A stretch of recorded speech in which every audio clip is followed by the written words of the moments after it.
Well, on this second hour now, we are looking at back to business. The houses back. Senate resumed earlier on, but the National Assembly is expected to be resuming today. And amidst an in-tray that is quite packed, and other than the National Assembly talking about the finance bill, we are also expecting the National Prayer Day that was scheduled for May the 31st, but was pushed to 7th of June. So we are expecting that, and actually I have the whip in the house in matters the national prayer issue. He will be telling us what exactly to expect on that. And other than that, parliamentary committees are still ongoing, and we are keeping tabs with that. But allow me to introduce my guest on this hour, Joshua Mbithi. Honorable Joshua Mbithi is the MP for Masinga. Karibu sana mheshimiwa. Thank you very much. Maybe we should start with something good. Yes. The National Prayer Day. Correct. Before we go to the contentious ones. Correct. Tell us something about what to expect tomorrow. Thank you very much for having me in the studio. You're welcome.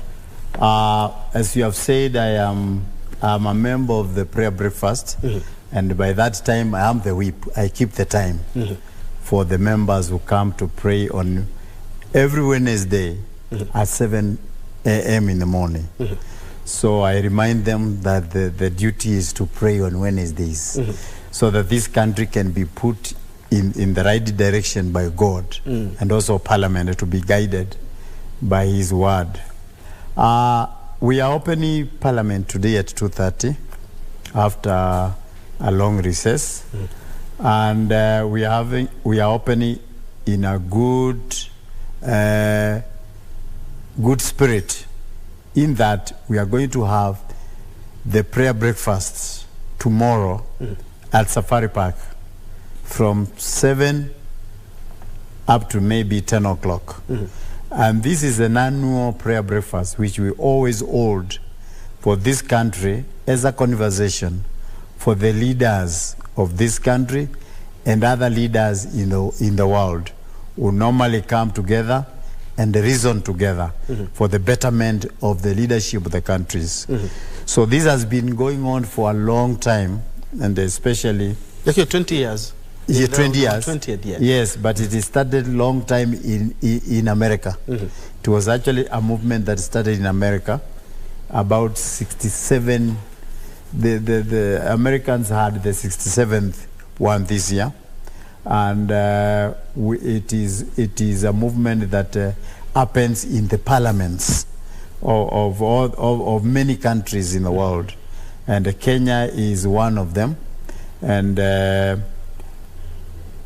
we have been able to benefit a lot from this, because we have done a lot of mentorship for the young people that are coming from the universities, and they are mentored to leadership, and we have seen many who have been mentored from the universities that have even joined the leadership in Parliament. Now they have already won some seats. So we are happy that we have not been doing work for nothing. And also we have been praying for this country, and we normally bring people to pray under the umbrella of Jesus Christ. This is a non-denominational event. All Muslims are welcome. All the Hindus are welcome. Everybody who needs to come to that prayer breakfast is most welcome. So there is this is not a church event. It's a leadership event that we come and pray all of us together and reason together. Amen, Mheshimiwa. And as we say amen as Kenyans, we are hoping that a lot of the issues that are coming up, the National Prayer Day is being held against a backdrop of the finance bill, which even the Kenyans themselves have raised issues. As we speak today, we are expecting government protest. I don't know whether they've started anti-government protest because of the finance bill by Amnesty International and other civil societies groups, just to show their discomfort with the finance bill. I would like you to touch on that. You see, everything everything good that starts with a teething problem. This is a new government which has found that there is no money in the country and the economy has to grow. So what are they doing?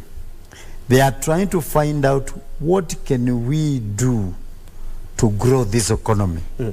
And some of the interventions they are doing are in a way to grow this economy, because so that we can come from bad to better.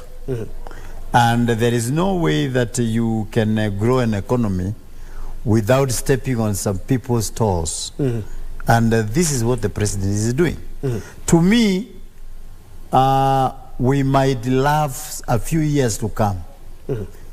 Now we are crying, but maybe give him 2 years or 3 years. If this finance bill brings success in this country, and they put food on the tables of many, and they put also shelters in many households, then we will all be loving. And also, you see, we cannot stay with borrowing all the time.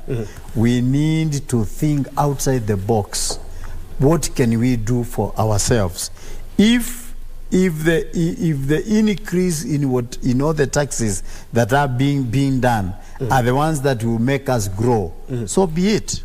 Yeah, it seemed to be also supporting the bill itself. And still on the same, Azimio has talked about on Thursday, we expect that they are going to announce the way forward, which could include, but not limited to, street protests, just like we had. Okia Omtata, senator, has already moved to court, and a lot of Kenyans have raised concerns, Mheshimiwa. Yeah, they have raised concern, but I've told you this. Every leadership has got its own style of working. And some of the things that have been introduced are not new. In the President Uhuru's regime, the VAT for fuel levy had been introduced in Parliament, and we all refused. But look at it, nothing has changed. The fuel is still going up. What can we do?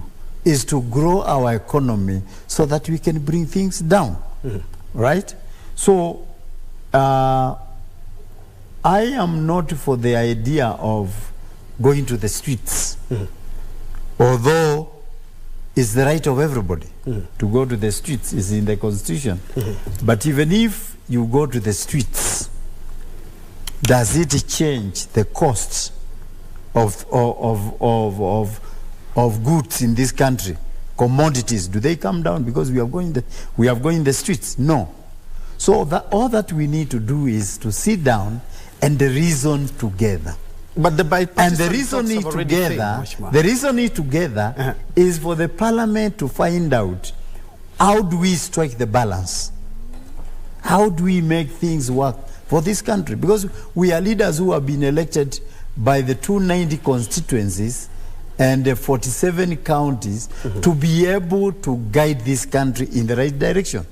And we cannot be all bad people that we are trying to oppress our people. No, we are trying to find out what is the right thing for us to be able to bring this country to order and to profitability, and also to be able to have money, that people can have money in their pockets and the price of items can go down. That is what we are trying to do. So let's first of all, that's what I'm trying to say, let's first of all support the president's idea. All right. Once we have supported him, yes, we watch for him for 2 years to see whether he is turning around this country, and then after that we can now judge. You cannot judge even before before it starts moving. All right, Mheshimiwa. Yes. Let's look at what happened last week. The public participation exercise was concluded, and let's take it a notch higher. On the day before yesterday, that is on Sunday, the head of state did mention some of the words that seem to have ached the opposition, saying that, yeah, you know, he would like to see those who are going to oppose the finance bill. If we have a public participation, I believe maybe the government should be saying that whatever you guys have talked about, Kenyans have talked about, the Wanjikos have talked about, will be factored in the finance bill. But looking at his lieutenants are always talking about this is gonna pass, this is gonna pass. This is more or less like using some sort of a soft force, if you ask me. Wanjiku is nowhere there. You see what? People normally speak what they want to hear. They like their leaders to speak what their ears want to hear. But that is not always the solution. The solution is we are finding a way forward for this country. We want to grow this country. We have borrowed until we cannot borrow anymore. Shall we keep on borrowing, instead of us growing our economy, looking for solutions, which I think the president is now looking for solutions. And to me, there is goodwill in this government. So if this government has got goodwill, let us support the goodwill and judge it after a few years. But now you cannot judge even before you start even implementing what the amendments that have been brought forward. So let's first of all build the houses. Let's first of all get the money for the houses. All right. 9 billion in a month will grow this country. That is what the contribution we are looking for the housing only. And Mheshimiwa, and by the way, it is only for those who earn more than 500,000. It's only 2,500 shillings only, which is a lunch for some of us. Actually, it's true. It's a very good idea, but some Kenyans are arguing that it's a misplaced priorities. There are some number of issues that were supposed to be looked into. For example, let me give a practical example of more or less like a corporation like KBC. If we are over 500 and everyone is contributing an extra 1,000, let's think just 500,000 every month. That's a new a deduction for the corporation. What about somebody who is having 10 employees? He will have to be, he has an extra burden. The employers have not been factored in as to where they're going to get this money. And we might also, in as much as we want to create jobs, we might end up having job losses because no employer would want an extra deduction. And if it has to be there, it has to be factored in by his payroll. When we were in State House and we were being taken through this finance bill, and the way the 3% is going to be deducted from the salaries, the president said that the corporates, that the institutions will be looked into. Maybe there are some incentives that they will be given, or it might reach a time whereby the institutions can be given a less percentage to pay, or they can be given some tax exemptions. You never know. So those are details which needs to come after the bill has passed and it has started being implemented. We shall clean it as we continue. Why don't we look at it now? Even this constitution is not cast on stone. The 2010 constitution, we are still changing a few things, isn't it? Yes. So this is the same way. So let us not be very rigid in whatever we are doing, or whatever the parliament wants to pass, or whatever the president wants to do. Let's keep on just adjusting, and we will reach where we are going. All right. And Mheshimiwa, I know you really frequent Masinga, your constituents. Yes. And the public participation exercise is the one that gives now Wanjiku his or her own voice, right? Yeah. And the public participation exercise that we've been covering it, a lot of Kenyans have expressed their reservations in regards to the finance bill. Do you believe that their view is going to be factored in when you guys go back to Parliament today in the afternoon? I have told you that the public participation has already been done. Some people are in agreement, some people have disagreed. But the fact remains that if we succeed in this country and we grow the economy, Wanjiku will be loving all the way, either to the bank or to the supermarket. Okay. Right? But now, if we keep on opposing and they refuse in the initial stages, what are we doing? We have not done a trial. We have not tried to fail. We are about to succeed. And also, there is something called, you must have faith in everything. You must have faith for the things that are not seen. You have not seen what you are trying to do, but you have faith that you are going to succeed. So I am sure we are succeeding. So Wanjiku in the streets, first of all, we must understand, Wanjiku has nothing to be cut as 3%. It is the people that have salaries that are going to pay 3%. But the Wanjiku there is going to wait for it to succeed, to benefit.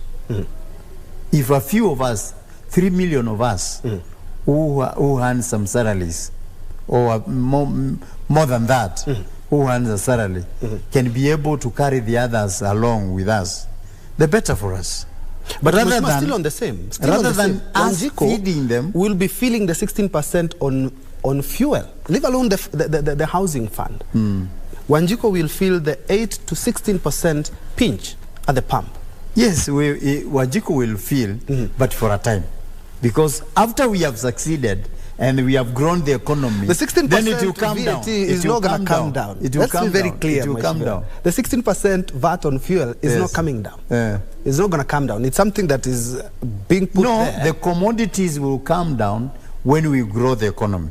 The 16% is also supposed to give us money for development, isn't it? Yes. Yeah. How do we pay our roads if we don't have money? But the issue is that Wanjiku is quite even many of the roads that we are doing now are being done by the levy, by the fuel levy. So all that we want to do is that the infrastructure should be going on, should not keep on waiting for this checker from Treasury only, but also be able to do for themselves. The other country, there are many other countries. Let me give you an example of China.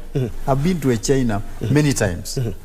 There is no road, an highway, that has no toll. There is no road that has no toll. You go for 5 kilometers, there is a toll you pay. If you are going for 100 kilometers, you pay like 10 toll stations. You put your chip, it takes your money a long way, the way our expressway is doing. So that money helps that country to do their roads and their infrastructure. But in this country, you drive free. You drive from Nairobi to Kisumu, you pay nothing. Yes, and but you we are cannot destroying, compare. and you are destroying the road. We cannot compare. You drive from here to Nyeri, you are not paying anything. You drive from here to Marsabit, you are paying nothing. In fact, the toll stations should be introduced in all the highways so that we can grow this economy. All right. Assuming now the finance bill is more or less like a referendum where Kenyans have to vote for or against, you tell the Masinga residents to vote it in? To vote yes. I'll tell them to vote yes. Because this is what will make Masinga to grow all their roads. Right now, we have only 2 roads that are tarmac. I need all the others to be tarmac, especially 3 more. But you're squeezing too much from Wanjiku. No. Yes. I want them to be tarmacked, so that because the tarmacs once in lifetime. It's the other one is maintenance. So that infrastructure. How will the Masinga get tarmac if there is no money? So this levy is going to build for me Masinga. All right. Yeah. You're also a member of the House Business Committee, the Trade Committee, and as well as the NGCDF. Yes. Talking about the House Business, yes, other than the finance bill, which of course we're expecting a showdown from both sides of the divide, what else should Kenyans look out for? Because the finance bill seems to be taking over everything. You're going back to Parliament today. What is your entry? Our entry is that there are so many things that we want to go and fight and get.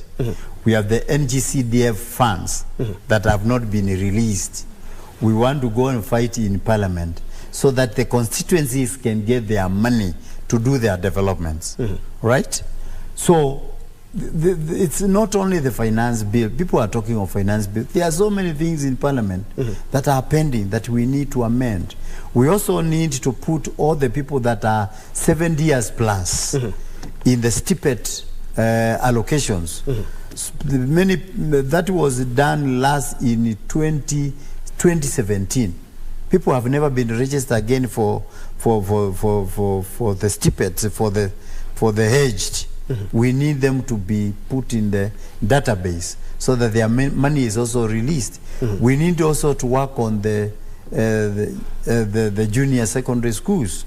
Want to find out how they are going to be financed. So there are many other items that we are going to do in this country. All right. We've and just especially in Parliament, we have the tray is full.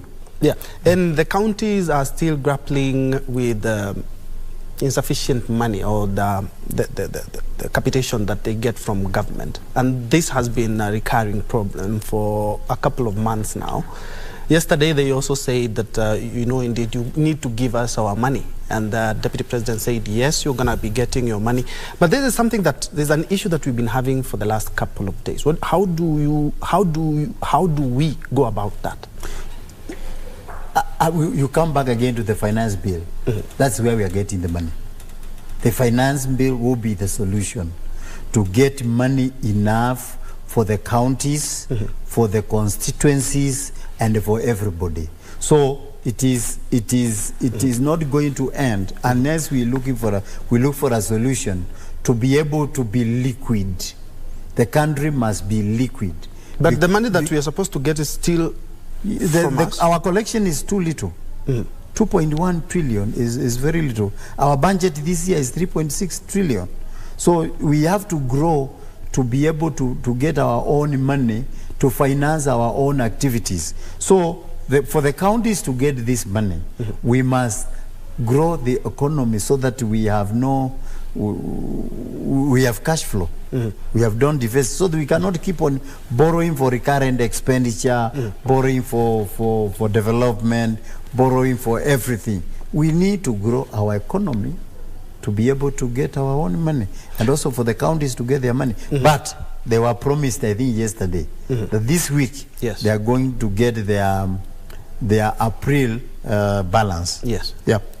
Yeah, and still on that, there have been some pundits who have argued that the finance bill is a very good idea, but the timing is a little bit off because of the situation of the economy, the situation of the Kenyans are in right now. We are just post-COVID.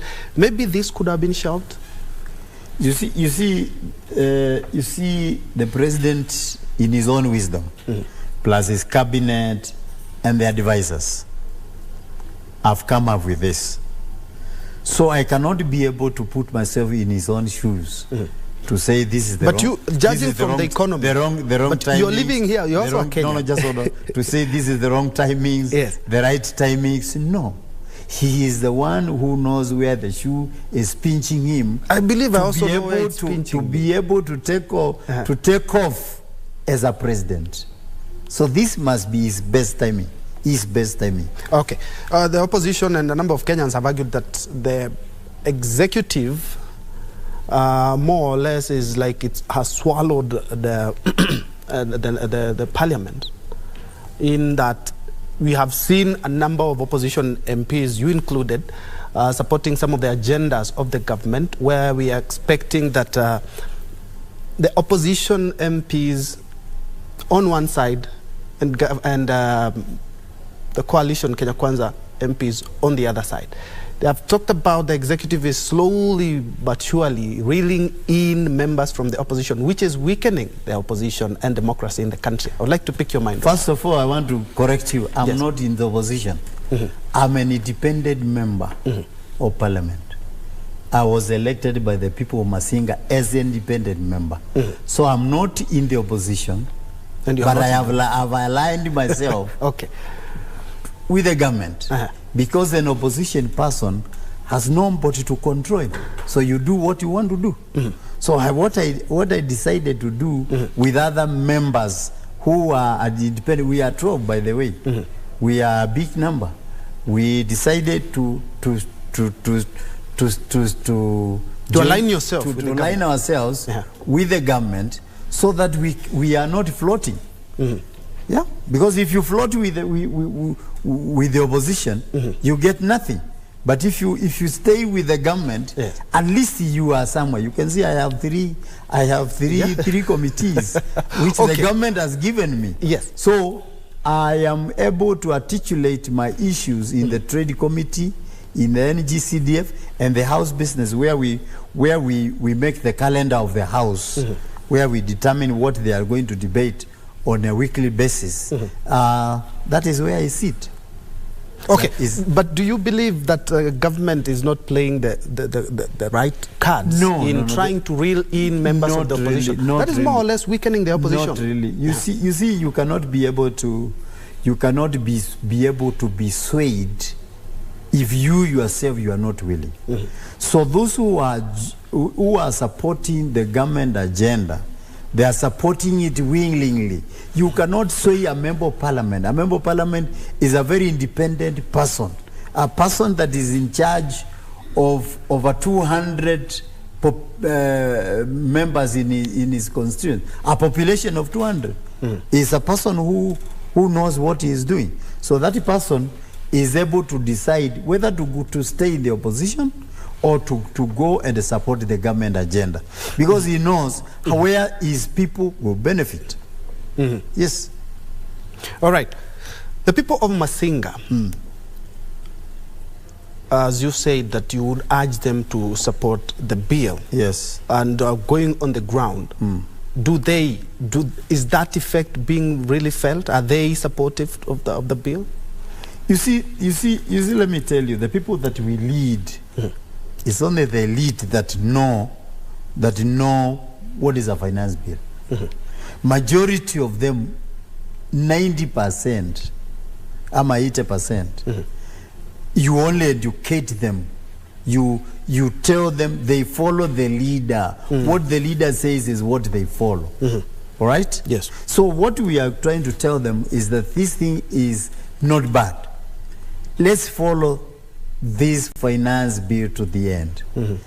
Once we pass it, let's give it a year or 2 years to be able to collect good money, enough money, and then your goods, the things that you consume will now start coming down. And that is the promise of the president. Okay. So we are the mouthpiece of the people of Masinga. Yeah. And tomorrow we expect... And they have a lot of faith with me. Yes. In me, yes. And they totally supported, I believe. Right. And tomorrow we are having the National Prayer Day. Yes. And you being the whip of that event, correct, you have also invited Azimio MPs. Why I'm saying this is because they were invited for the Madaraka Day a couple of days back, but we never saw them in that function, only to make some statement behind that. They have more or less decided to create a divide there, because a national event, the Madaraka, the National Prayer Day, just like we expect tomorrow. Okay, I would like you to know that the prayer breakfast is a National Assembly event. It's not for the government. It's for the National Assembly. It's owned by the two speakers. It's the same thing like Madaraka. Just hold on. It's owned by the two speakers. Every member of parliament has a card. Every member of parliament, every member of senate has a card. It is for you to decide whether to attend or not to attend. But everybody has been invited. Right? And this is whereby I would urge the members of parliament and senate to put your differences aside. This is a moment with God. It's a moment for us to come and pray. It's a moment for us to come and reconcile the country. Right? Because if you find me and an opposition member or a UDA member, you can never tell who is in the opposition or is not in the opposition when we are in parliament. We are all brothers and sisters. And that is how we should treat even the prayer breakfast. Every member is invited. Come, we have only one day of prayer in a year, which we normally all come together as leaders and reason together. So I am expecting them to come. I'm not just expecting them to do the way they did the Madaraka Day. No. We have prayed for them. We have acquired that we have assembled as the prayer breakfast fellowship members. Including members from the opposition. A very vibrant choir, yes. Both opposition and... We have no opposition in prayer. No, in the prayer breakfast we have no opposition. We are all brothers and sisters. I totally concur. Yes. I'm just... We are even the Muslims. Even anybody who is a member of parliament. Tomorrow you will see everybody singing. Right? We have a choir. After the choir has sung the first song, the second song, we shall sing all of us as members of parliament. The third song is where we shall sing as a fellowship choir. Right? And in that fellowship choir, we have the opposition and we have the government. Because we are fellowship members. We don't call ourselves oppositions or anything. We are members of parliament. And I do support the fact that you say that it's a time to reconcile, come together as one. But looking at what we've witnessed in the last couple of days, the bipartisan talks did collapse. I think that would be a better opportunity to also pray for the bipartisan talks to come back. Because if Azimio continues with their threat of going back to the streets, I think that will be an issue. You can comment that as well. We will pray for the bipartisan to continue, and I know God can do anything. We have seen him do in the past, and he will still do now. So the talks will continue, and I know we will reach somewhere. So we are expecting them tomorrow. But at the end of the day, we have a stalemate. What would you suggest that we should do so that we come back to the table again? We are opening the parliament today. And I saw the two speakers have already commissioned the bipartisan leaders who from the two sides. And they are going to bring their minds together and start reasoning. Yeah, we need the voice of reasoning. Now, as we wind up, talk to the people of Masinga. I would like to say that I am so thankful for the KBC to bring me here in the studio, and I would like to urge you, the people of Masinga, to sit back and see how the finance bill will be able to transform their lives. 2 to 3 years, things will be different. We have put good ideas together, and as we collect the finances from different institutions, from different people, from the salaried people, we will grow this country, and we will be able to go very far. And you will thank me later for supporting the finance bill. Thank you so much. That has been the MP for Masinga, Honorable Joshua Mbithi, and who says yes, indeed, he will support the finance bill and also urges Kenyans to do the same. He is an independent member of parliament who has said that he indeed has aligned himself with the government, and he has noted being the whip of the national event that we expect tomorrow at the Safari Park, that is the National Prayer Day. He has talked about a time for reconciliation and putting heads together. Well, that's why I put a cap on this. Thank you so much for joining us. I'm now handing the baton over to the Swahili desk. We have Kurunzi Mashinani and Tamrini. Thank you so much for joining us. My name is Ben Troy Njue, and beg your pardon, Susan Thuku has been our sign language interpreter. Earlier on, we had Lensa Odingo.